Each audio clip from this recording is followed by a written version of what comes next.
ये एक live TV news bulletin है सीधे स्टूडियो से। अमेरिका और ईरान के बीच बढ़ते समुद्री तनाव, ड्रोन घटनाओं, कूटनीतिक बातचीत की उठापटक, यमन के हूती विद्रोहियों की सैन्य तैयारियों, अरब सागर और अदन की खाड़ी में अमेरिकी नौसैनिक तैनाती और वैश्विक परमाणु हथियार नियंत्रण व्यवस्था के टूटते ढांचे से जुड़ी तमाम बड़ी खबरों के साथ हम इस समय की सबसे गंभीर अंतर्राष्ट्रीय स्थिति का पूरा ब्यौरा आपके सामने रख रहे हैं। जहां शोध संस्था institute for the study of war यानी ISW का दावा है कि हाल ही में ईरान द्वारा अमेरिकी विमान वाहक पोत की ओर निगरानी ड्रोन भेजना और अमेरिकी ध्वज वाले तेल टैंकर को रोकने की कोशिश करना किसी सामान्य घटना का हिस्सा नहीं बल्कि एक योजनाबद्ध रणनीतिक अभ्यास था, जिसका उद्देश्य अमेरिकी नौसेना की रक्षा प्रणाली, उसकी प्रतिक्रिया की गति, उसकी तकनीकी क्षमता और उसके सामरिक पैटर्न को परखना था। ISW के मुताबिक ईरान ने इन घटनाओं के जरिए ये दिखाने की कोशिश की कि वो अमेरिकी नौसैनिक ताकत को सीधी चुनौती देने का माद्दा रखता है, और ये केवल ताकत का प्रदर्शन नहीं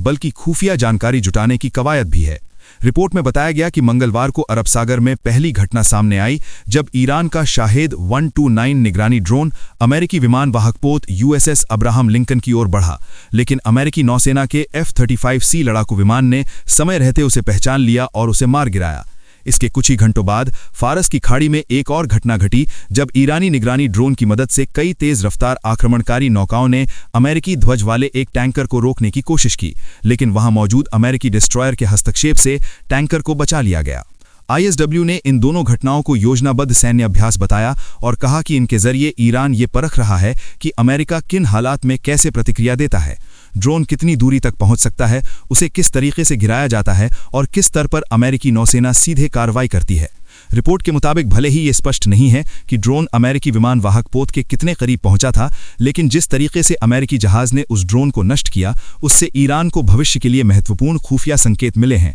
और टैंकर को रोकने की कोशिश कर ये संदेश दिया गया कि ईरान इस इलाके में अमेरिकी समुद्री गतिविधियों को सीधे चुनौती दे सकता है। इसी बीच अमेरिकी राष्ट्रपति डोनाल्ड ट्रंप ने बेहद कड़े शब्दों में ईरान के सर्वोच्च नेता आयतुल्लाह अली खामेनेई को चेतावनी देते हुए कहा कि उन्हें बहुत चिंतित होना चाहिए। उन्होंने ये बयान उस समय दिया जब अमेरिका और ईरान के प्रतिनिधियों के बीच शुक्रवार यानी 6 फरवरी को होने वाली बातचीत पर अनिश्चितता के बादल मंडरा रहे थे। हालांकि बाद में तमाम नाटकीय घटनाक्रम के बाद दोनों देश बातचीत के लिए तैयार हो गए और ओमान की राजधानी मस्कट में बैठक तय हुई। ईरान के विदेश मंत्री अब्बास अरागची ने इसकी पुष्टि करते हुए कहा कि शुक्रवार को स्थानीय समय सुबह 10 बजे ये बैठक होगी। जब बातचीत को लेकर संदेह पैदा हुआ तो अमेरिकी मीडिया NBC के एक पत्रकार ने ट्रंप से सवाल किया, जिस पर ट्रंप ने कहा कि खामेनेई को बहुत चिंतित होना चाहिए, लेकिन उन्होंने ये भी जोड़ा कि ईरान अमेरिका से बातचीत कर रहा है। वहीं अमेरिका इस बातचीत में ईरान के परमाणु कार्यक्रम के साथ साथ उसके बैलिस्टिक मिसाइल कार्यक्रम और उसके प्रॉक्सी बलों को दिए जा रहे समर्थन को भी शामिल करना चाहता है,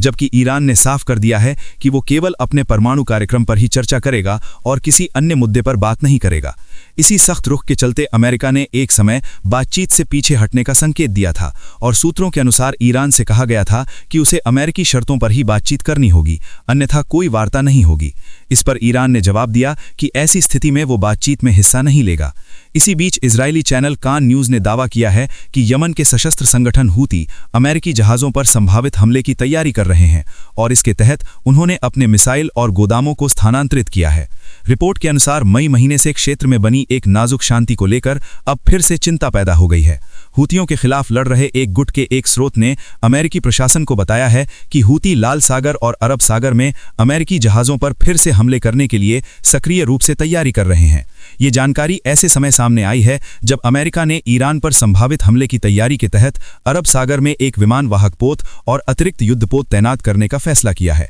इससे पहले ये खबर आई थी कि अमेरिकी नौसेना के Abraham Lincoln carrier strike group को अपनी स्थिति बदलकर दक्षिण यमन के जल क्षेत्र में ले जाया गया है। ईरान आधारित समाचार एजेंसी WANA ने सैन्य खुफिया सूत्रों के हवाले से बताया कि कई डिस्ट्रॉयर और एक सहायक पनडुब्बी के साथ ये अमेरिकी बेड़ा फिलहाल यमन के सुकोत्रा द्वीप के पूर्व में अदन की खाड़ी के पास तैनात है। यानी ये बेड़ा ईरान के दक्षिण पूर्वी बंदरगाह चाहबार से लगभग 1400 किलोमीटर दूर है, जो पहले की तुलना में ईरानी तट से अधिक दूरी को दर्शाता है। ईरानी अधिकारी जहां इस क्षेत्र में अमेरिकी सैन्य गतिविधियों में बढ़ोतरी को लेकर चेतावनी दे रहे हैं, वहीं अमेरिकी युद्धपोतों की ये तैनाती का बदलाव सामने आया है। हालांकि इस पर अभी तक अमेरिकी अधिकारियों की ओर से कोई आधिकारिक पुष्टि नहीं की गई है और इसी वैश्विक तनाव के माहौल में एक और बड़ी खबर यह है कि अमेरिका और रूस के बीच मौजूद अंतिम परमाणु हथियार नियंत्रण समझौता न्यू स्टार्ट बुधवार यानी 4 फरवरी को समाप्त हो गया है, जिससे दुनिया एक नए अनियंत्रित परमाणु हथियारों की दौड़ की ओर बढ़ सकती है। ब्रिटिश अखबार द इंडिपेंडेंट के अनुसार विशेषज्ञों ने चेतावनी दी है कि इस समझौते के खत्म होने से वैश्विक सुरक्षा के लिए गंभीर खतरे पैदा हो सकते हैं। गौरतलब है कि 2010 में तत्कालीन अमेरिकी राष्ट्रपति बराक ओबामा और रूसी नेता दिमित्री मेदवेदेव के बीच न्यू स्टार्ट समझौते पर हस्ताक्षर हुए थे, जिसके तहत दोनों देशों को अधिकतम 1550 तैनात परमाणु वॉरहेड, 700 मिसाइल और बम वर्षक विमान और 800 लॉन्चर तक सीमित रखा गया था। साथ ही इसमें सीधे निरीक्षण की व्यवस्था भी शामिल थी, लेकिन कोविड-19 महामारी और यूक्रेन युद्ध के चलते ये निरीक्षण प्रक्रिया लंबे समय से बंद थी। समझौते के भविष्य को लेकर राष्ट्रपति डोनाल्ड ट्रंप ने कोई स्पष्ट रुख न रखते हुए कहा कि अगर इसकी अवधि खत्म होती है तो खत्म होने दीजिए, हम एक बेहतर समझौता करेंगे। दूसरी ओर रूसी राष्ट्रपति व्लादिमीर पुतिन ने 1 साल के लिए स्वेच्छा से इसके नियमों का पालन करने का प्रस्ताव दिया, लेकिन ये अमेरिका की सहमति पर निर्भर है। विशेषज्ञों का कहना है कि अगर ये समझौता पूरी तरह टूट जाता है तो दोनों देश तेजी से अपने परमाणु शस्त्रागार को बढ़ा सकते हैं, जो वैश्विक सुरक्षा के लिए बेहद खतरनाक होगा। हालांकि तकनीकी और लॉजिस्टिक कारणों से तुरंत बड़े बदलाव संभव नहीं है, लेकिन 1 साल के भीतर ही हथियारों की संख्या में उल्लेखनीय वृद्धि हो सकती है। सुरक्षा विश्लेषकों के मुताबिक यदि कोई नया विकल्प समझौता नहीं हुआ तो दुनिया को लंबे समय तक प्रभावी परमाणु नियंत्रण ढांचे के बिना रहना होगा, जो अंतर्राष्ट्रीय स्थिरता के लिए गंभीर चिंता का विषय है। और इस पूरी तस्वीर को देखें तो एक ओर फारस की खाड़ी, अरब सागर और लाल सागर में सैन्य गतिविधियां तेज हो रही हैं, दूसरी ओर कूटनीतिक वार्ताएं बेहद नाजुक मोड़ पर हैं, और तीसरी ओर परमाणु हथियारों को नियंत्रित करने वाला आखिरी बड़ा समझौता भी खत्म हो चुका है। यानी इस समय दुनिया एक साथ कई मोर्चों पर अस्थिरता और अनिश्चितता का सामना कर रही है, जहां एक छोटी सी चूक बड़े टकराव में बदल सकती है। और इसी वजह से आने वाले दिन वैश्विक राजनीति और सुरक्षा के लिहाज से बेहद निर्णायक माने जा रहे हैं।